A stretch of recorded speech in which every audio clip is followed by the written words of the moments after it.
Hi friends hi. Hi. ఇప్పుడు ఏం చేస్తున్నాం మనం? ఏం చేస్తున్నాం? ఇలా చేద్దామా? చేద్దామా?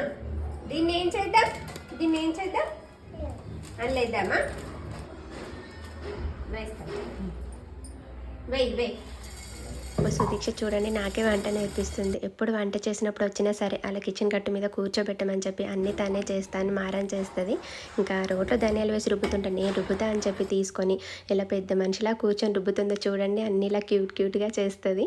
ఇంకా మీరు ఎప్పుడైనా కొబ్బరిని ఇలా స్టవ్ మీద డైరెక్ట్ కాల్చారా? అలా పాపడ్స్ వెంచి జాలీలో కానీ పుల్కాలు చేసే స్టాండ్ స్టవ్ మీద డైరెక్ట్ పెట్టి కొబ్బరిని కాల్చి చల్లారిన తర్వాత పొడి చేసి చూడండి. నిజంగా చాలా బాగుంటుంది. నార్మల్ కొబ్బరి పొడి కంటే ఈ కొబ్బరి పొడి డిఫరెంట్గా చాలా బాగుంటుంది.